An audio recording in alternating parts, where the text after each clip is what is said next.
नमस्कार, स्वागत आहे तुमचं आपल्या यूट्यूब चॅनलमध्ये ज्याचं नाव आहे मराठी स्टोरीज वर्ल्ड. आणि आज आपण ऐकणार आहोत मन वेडे तुझवर चढले भाग 57.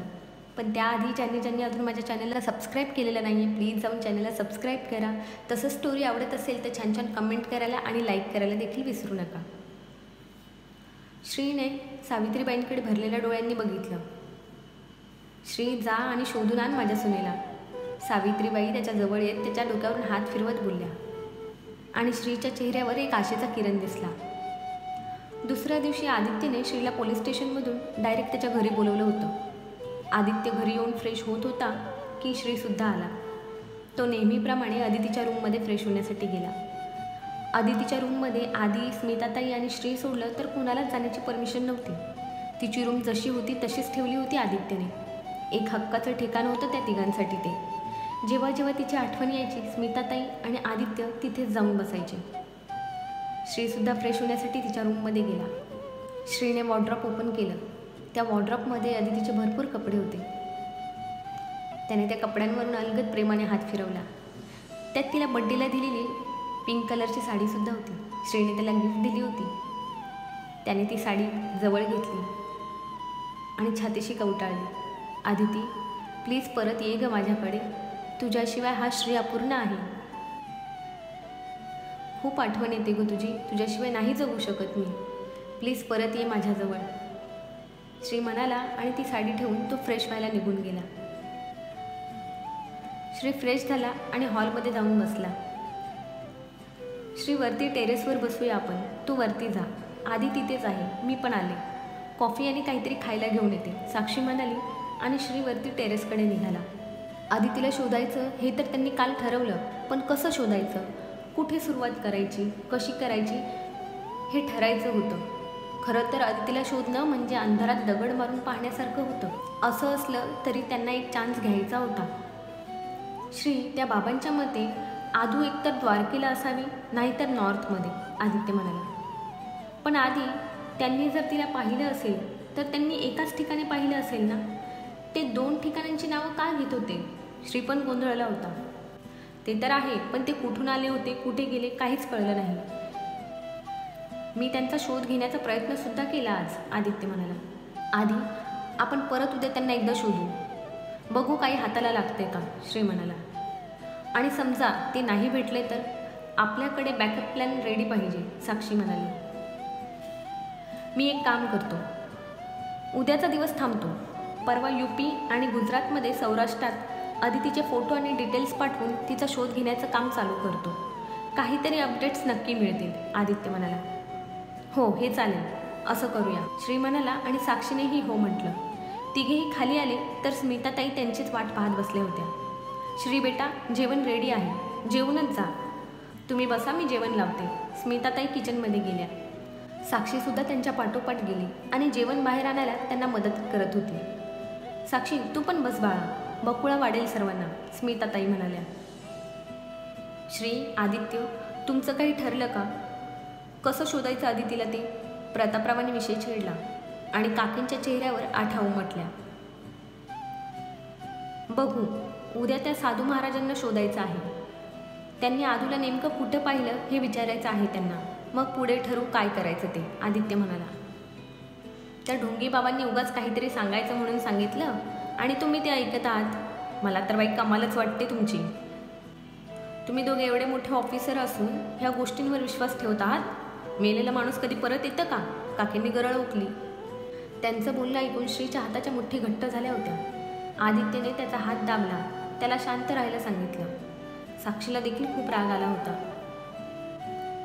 तरी श्री काकींकडे रागात बघत होता. त्याची नजर बघून काकी गप्प झाली. तिने पुढे बोलायचं टाळलं. काय आहे काकी, प्रश्न माझ्या बहिणीचा आहे. उद्या खरंच ती जिवंत असेल आणि मी तिला शोधलं नाही तर माझं मन मला कधीच माफ करणार नाही. म्हणून मी तिला शोधणार. ती मिळेल नाही मिळेल हा प्रश्न वेगळा आहे. राहिला प्रश्न बाबा बुवांवर विश्वास करायचा, तर ते बाबा हे नाही म्हणाले की मला साक्षात्कार झाला आहे की अदिती जिवंत आहे. ते म्हणाले त्यांनी अदितीला पाहिलं आहे, तिच्या हातचं जेवण जेवले आहेत. याचा अर्थ एकतर त्यांनी अदितीला पाहिलं किंवा अदितीसारख्या दिसणाऱ्या कुणा दुसऱ्या मुलीला.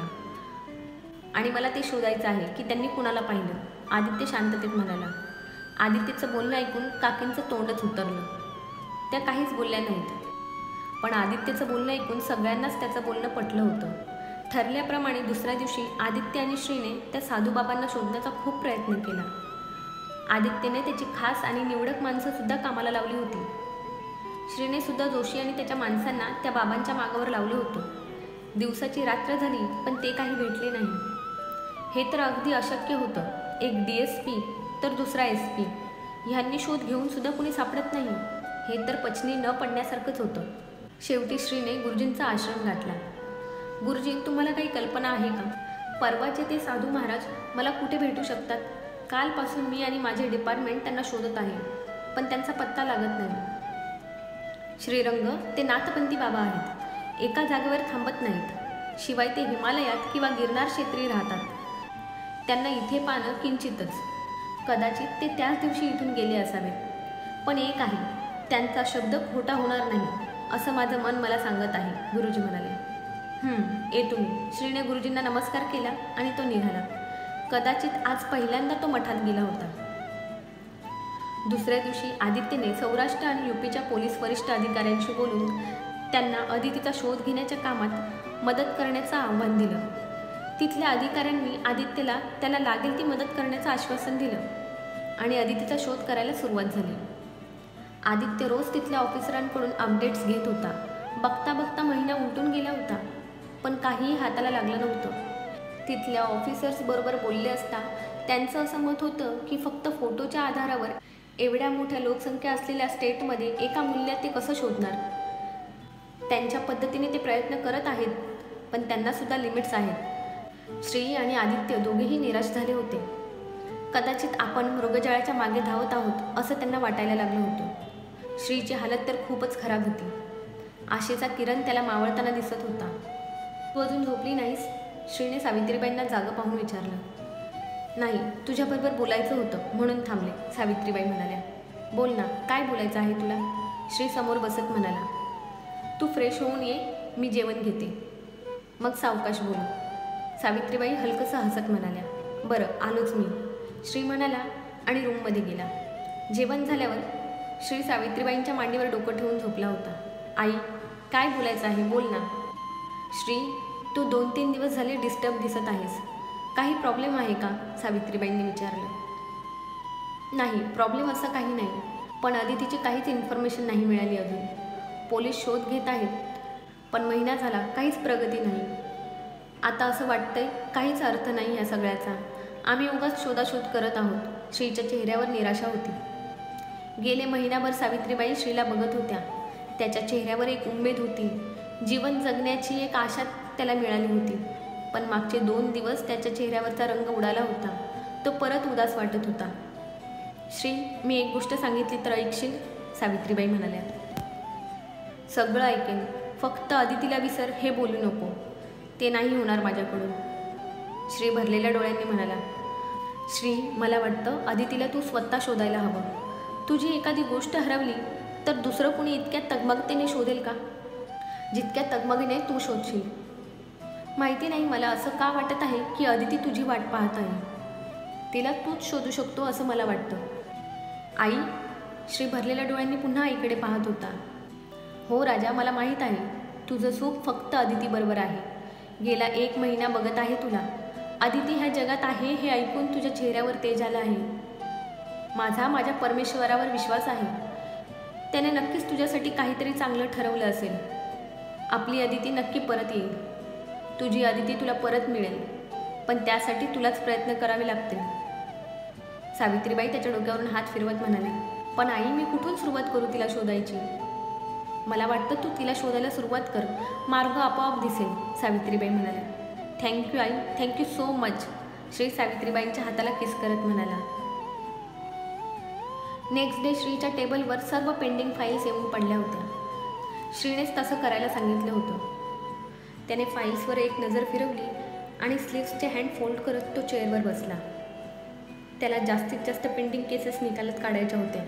पेंडिंग काम पूर्ण करून मग त्याला सुट्टीसाठी ॲप्लिकेशन करायचं होतं, जेणेकरून त्याला सुट्टी मंजूर होईल. पूर्ण 1 महिन्याची सुट्टी घ्यायची होती त्याला. श्री वाऱ्याच्या वेगाने काम करत होता. साक्षी, मला काळजी वाटते ग कधी कधी श्रीची. त्याच्या डोक्यावर परिणाम वगैरे तर होणार नाही ना? आदित्य साक्षीला जवळ बसवत म्हणाला. म्हणजे? मला कळलं नाही. साक्षी त्याच्याकडे बघतच राहिली. साक्षी, श्री दिवस रात्र काम करत आहे मशीन असल्यासारखा. सकाळी लवकर पोलीस स्टेशनमध्ये जातो आणि घरी रात्री 2-3 वाजता, कधी कधी पहाटे. झोप नुसती नावाला आहे त्याची. त्याला काय झालं आहे काहीच कळत नाही मला. आशाने आजारी पडेल नाहीतर डिप्रेशनमध्ये तरी जाईल अशी भीती वाटते मला, आदित्य काळजीने म्हणाला. आधी ह्या 4-5 दिवसात मला त्याचा कॉलसुद्धा नाही आला. मी त्याला कॉल केला तर रिसीवसुद्धा केला नाही. मला मेसेज केला मी बिझी आहे, फ्री झालो की कॉल करतो म्हणून, आणि अजून त्याचा कॉल आला नाही. मला वाटलं एखाद्या केसचं काही प्रेशर असेल, त्यात बिझी असेल म्हणून मी त्याला परत कॉल नाही केला, साक्षी म्हणाली. तसं असतं तरी चाललं असतं, पण काहीच अर्जन्सी नसताना श्रीने असं वागणं मला जरा फिशी वाटतंय, आदित्य म्हणाला. मी एकदा सवी आईशी बोलून घेते. त्याच्या अशा वागण्याचा त्यांनासुद्धा त्रास होत असेल, साक्षी म्हणाली. हो चालेल, तू घे बोलून, पण आता जरा एखादी कॉफी मिळाली तर बरं होईल. आणि कॉफी नसेल तर एखादी स्वीट डिशसुद्धा चालेल, आधी तिच्याकडे बघून मिश्किलपणे म्हणाला. आगाऊ कुठचा. तिने त्याच्याकडे डोळे बारीक करत बघितलं आणि खाली गेली. आधी सांग ना, कुठली साडी नेसू मी उद्या? रात्री साक्षी आदित्यला पिडत होती. ही नेस. आदित्यने एका साडीकडे बोट केलं. नाही, आधी ही मी मागच्या महिन्यात पूजेला घातली होती, साक्षी म्हणाली. ओके, मग ही घाल. आदित्यने दुसऱ्या एका साडीकडे बोट केले. आधी ती साडी खूप हेवी आहे. अरे यार साक्षी, तुला हवी ती साडी नेस ग. मला ना ह्या साड्यांमधलं अजिबात काही कळत नाही, आदित्य वैतागला. त्याला असं पाहून साक्षी हिरमुसली. आता श्री हवा होता इथे. बघ कशी लगेच साडी निवडली असती. साक्षीने नाक मुरडले. गुड, मग त्यालाच व्हिडिओ कॉल कर आणि विचार, आदित्य म्हणाला आणि साक्षीने कॉल लावला. श्री, अरे अजून ऑफिसमध्येच आहेस तू? गव्हर्नमेंट तुला बेस्ट ऑफिसर ऑफ द इयरचा अवॉर्ड देणार आहे का, जे तू रोज उशिरापर्यंत काम करत असतोस? साक्षी जरा रागातच म्हणाली. तिला रागावलेलं पाहून श्रीला हसू आलं. बघू, दिलं तर दिला अवॉर्ड, नाहीतरी तुझा नवरा मला कुठलंच अवॉर्ड मिळू देत नाही. निदान हे तरी मिळेल, श्री हसत म्हणाला. श्री, मी मस्करी करत नाही आहे. हसायला. साक्षीचा राग काही कमी होईना. आदित्य मात्र मजा घेत होता. बरं, तू फोन का केलास ते सांग, श्रीने विषय बदलला. उद्याच्या फंक्शनसाठी कुठली साडी घालू कळत नव्हतं, म्हणून तुला कॉल केला. साक्षी बोलून मोकळी झाली आणि श्रीचे डोळे मोठे झाले. ए बाई, मी DCP आहे, फॅशन डिझायनर नाही. आणि तुझ्या नवऱ्याला कळलं ना मी तुला साडी सिलेक्ट करायला मदत करत आहे, मला जिवंत नाही सोडणार तो. एक नंबरचा कचाळ माणूस आहे तो, श्री हसत म्हणाला. श्री, त्याची एवढी प्रशंसा करू नको, तो ऐकत आहे आणि त्यानेच तुला कॉल करायची आयडिया दिली होती, साक्षी कमरेवर हात ठेवत म्हणाली. काय, आधी तिथे आहे? मग हे आधी नाही का सांगायचं? मी उगाच काहीही बोलत होतो, श्री जवळजवळ ओरडला. श्री, ते सगळं सोड, हिला मदत कर म्हणजे मी सुटेल.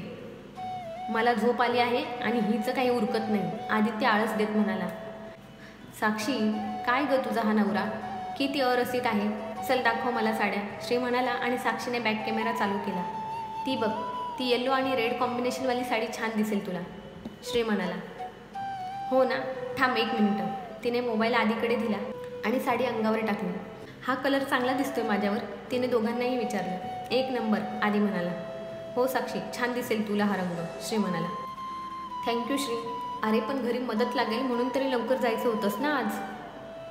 घरी बनी, बाबा, आई आहेत आणि गौरवसुद्धा आला आहे मदतीला. शिवाय फंक्शनसुद्धा काही मोठं नाही, श्री म्हणाला. बरं चल, ठेवते फोन आणि जरा लवकर जा घरी. बाय, साक्षी म्हणाली. Bye, good night. श्रीने दोघांनाही विश केलं आणि कॉल कट केला. बघ, मी म्हणाले होते ना तुला श्री लगेच सांगेल म्हणून, साक्षी नसलेली कॉलर उडवत म्हणाली. हो, पाहिलं मी ते पण. तो असंही म्हणाला मी अरसिक आहे म्हणून. त्यावर तुझं काय मत आहे, आदित्यने तिच्याकडे पाहत विचारलं आणि ती लाजली. सकाळी साक्षीची गडबड चालू होती. मम्मा, अजून काही घ्यायचं आहे का, तिने बॅगमध्ये ओटीचं सामान, साडी आणि फळे टाकत विचारले. मी दिलेलं सगळं घेतलंस ना, स्मिताताईंनी विचारलं. हो मम्मा, सगळं घेतलं, साक्षी म्हणाली. आवरलं का तुमचं? म्हणजे जाता जाता तुम्हाला सोडून जाईल आणि सईलासुद्धा भेटेल. मला संध्याकाळी लवकर येता येईल असं वाटत नाही. आदित्य खाली येत म्हणाला. हो झालंच आहे, साक्षी म्हणाली. पण तू कुठे तयार झालीस अजून? साक्षीला पंजाबी सूटमध्ये बघून आदित्य बोलला. मी संध्याकाळी साडी नेसणार आहे. आता जाऊन मदत करायची आहे मला सई आणि सवी यायला. अच्छा, आदित्यने तोंड बारीक केलं. साक्षीला ते कळलं. मी फोटो सेंड करेन. साक्षी हळूच त्याच्याजवळ जाऊन बोलली आणि तो हसला. आदित्य सई आणि विद्युतला भेटला. सगळ्यांशी बोलून तो निघाला. गौरव, बनी आणि साक्षीने मिळून सर्व डेकोरेशनचं काम पाहिलं. स्विंग छान सुंदर सुंदर फुलांनी सजवला होता. स्वीट्स, फ्रूट्स, सुकामेवा, आंबट पदार्थ सगळं काही समोर टेबलवर मांडलं होतं. गर्ल आणि बॉय नाव असलेले मोठे मोठे बलून्स लावले होते. पूर्ण घरभर फेरी लाईट्स लावल्या होत्या. देसाईंचा बंगला लाईट्समध्ये उजळून निघाला होता. केक ऑर्डर केला होता. सर्व अरेंजमेंट छान केली होती सर्वांनी मिळून. जसे 4 वाजले तसे बायकांची यायची सुरुवात झाली. साक्षीने सईला छान तयार केलं होतं. रेड कलरच्या बनारसी साडीमध्ये ती उठून दिसत होती. त्यावर ग्रीन आणि रेड कलर्सच्या फुलांची ज्वेलरी तिने घातली होती. साक्षीसुद्धा तिला रेडी केल्यानंतर स्वतः रेडी झाली आणि आठवणीने तिने तिचा सेल्फी घेतला आणि आदित्यला पाठवला. करत बरेचसे किसेस मॅसेजमध्ये आदित्यने तिला पाठवले होते. साक्षी आणि बनीने सईला हॉलमध्ये आणले. 7वा संपत आला होता. त्यामुळे आज तिचं डोहाळ जेवण आणि ओटी भरण्याचा कार्यक्रम ठेवला होता. सगळे आल्यानंतर कार्यक्रमाला सुरुवात झाली. सगळ्यांनी सईची ओटी भरली, तिला आशीर्वाद दिला. साक्षीने सरप्राईज म्हणून एक डान्ससुद्धा परफॉर्म केला आणि त्याचा व्हिडिओ श्रीने आदित्यला पाठवला, जे साक्षीला सुद्धा माहिती नव्हतं.